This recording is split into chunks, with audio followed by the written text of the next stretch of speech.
Good morning, praise the lord. જો હું મારા હૃદયમાં ગુંડાઈ કરવાનો ઈરાદો રાખું તો પ્રભુ મારું સાંભળે જ નહીં. ગીતશાસ્ત્ર 66મું ગીત અને તેની 18મી કલમ. આજનો વિચાર. ખ્રિસ્તમાં અતિ પ્રિય વાલા મિત્રો, પ્રભુ ઈસુ ખ્રિસ્તના ઉદ્ધારક નામમાં ફરીને એકવાર આજની સવારની આપ સર્વને પ્રેમભરી સલામ. એકદમ સીધી સાદી ને સરળ વાત, અર્થ વગરનો જે લવારો છે, બકવાટ છે, બકબકાટ છે, એ હાલમાં માણસો પણ સાંભળતા નથી. અરે ભાઈ, શું ગોળ ગોળ વાત કરી સમય બરબાદ કરે છે. સીધી વાત, મૂળ વાત પર આવો, બરાબર ને? To the point. અને એમાંય પાછું કપટ હોય, આડંબર હોય, દેખાવ હોય તો પત્યું. માણસો હવે બહુ શાણા થઈ ગયા છે, હોશિયાર થઈ ગયા છે. અને વિચારો, એક માણસ જો બીજા માણસનું સાંભળવા રાજી ન હોય, કારણ કે જાણે છે કે આ મારો વાલો લબાડ છે, ઠગ છે, જુઠ્ઠો છે, તો જે સૃષ્ટિના કર્તા છે, સૃજનહાર છે, પાલનહાર છે, તારણહાર છે, સર્વે સર્વા, સર્વશક્તિમાન, સર્વજ્ઞ અને સર્વવ્યાપી અને સર્વસમર્થ એવા પરમેશ્વરને હું ને તમે કઈ રીતે છેતરી શકીએ કે ઠગી શકીએ?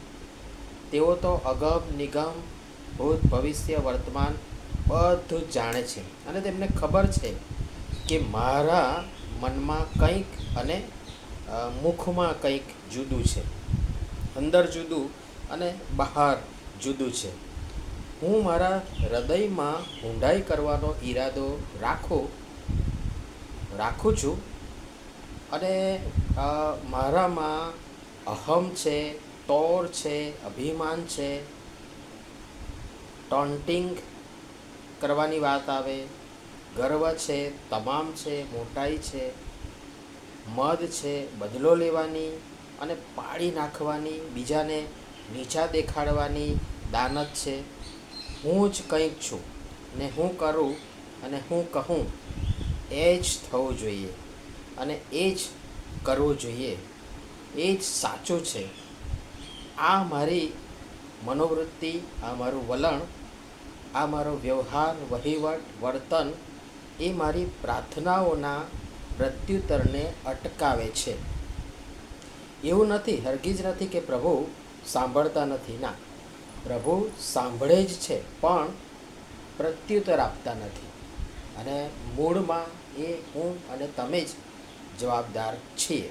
કારણ હું મારા હૃદયમાં ઊંડાઈ કરવાનો ઈરાદો રાખું છું. ભીતરના ભંડારમાં બોરિંગ છે.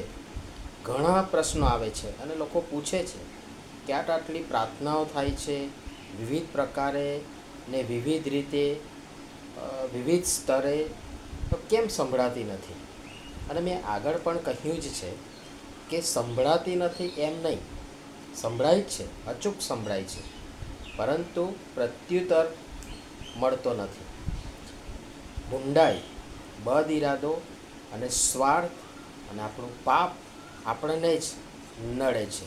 બાકી આજે પ્રભુ અસંખ્ય ચમત્કારો કરી જ શકે છે ને કરી જ રહ્યા છે.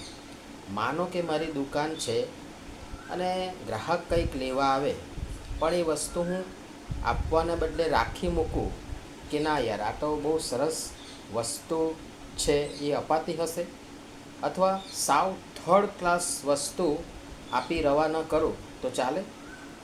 એ ગ્રાહક જિંદગીમાં કદી પણ મારી દુકાન નહીં ચડે. મતલબ વેપારમાં નુકસાન, સરવાળે નુકસાન મને જ થશે. ઊંડાઈ. હું લખવા કે ગણાવવા નથી બેસતો. આત્મમંથન કરીને તપાસ કરીએ, મનોમંથન કરીએ, શોધીએ તો આ પ્રકારની ઊંડાઈ, દુષ્ટતા, પાપ આપણામાં ઢગલે ઢગલા છે અને એ આપણને મળશે. જાત જાતની ઊંડાઈ, બદ ઈરાદો, ક્યાંથી જવાબ મળે? પણ હું તો ગીત કરતાની સાથે આનંદથી બૂમ પાડીને છાતી ઠોકીને કહી શકું છું કે પણ દેવે નિશ્ચય મારું સાંભળ્યું છે. દેવે નિશ્ચય મારું સાંભળ્યું છે. તેણે મારી પ્રાર્થના પર કાન ધર્યો છે. ઈશ્વરને ધન્ય હોજો કે જેણે મારી પ્રાર્થનાની અવગણના કરી નથી અને મારા પરને તેની કૃપા અટકી નથી.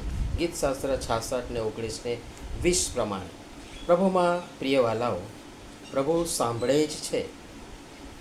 પ્રભુ સાંભળે જ છે, પણ મારી તમારી આપણી ભૂંડાઈ, બદ ઇરાદા, ખોટી દાનત, સ્વાર્થ વગેરે પ્રત્યુત્તરને અટકાવે છે.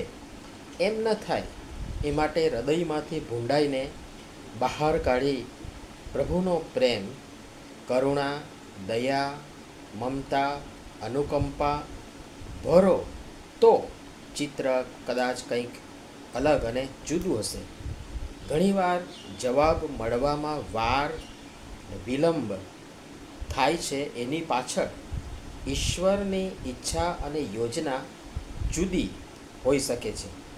એને સમજીએ, એને સ્વીકારીએ અને બધું જ એ પરમ કૃપાળુ પરમેશ્વર પર છોડી દઈએ અને એ જે કંઈ કરે એ આપણા માટે શ્રેષ્ઠ અને યોગ્ય હશે એ બાબતને સ્વીકાર આપણે કરીએ અને આપણે ખાલી અરજ કરી શકીએ. આપણે ફક્ત અરજ કરી શકીએ, આદેશ નહીં. અને તેથી પ્રભુ પિતા પરમેશ્વર આ બધી જ બાબતો સમજવાના માટે આપણ સર્વની એક સરખી રીતે સહાય તથા મદદ કરો. આમીન. ધન્યવાદ.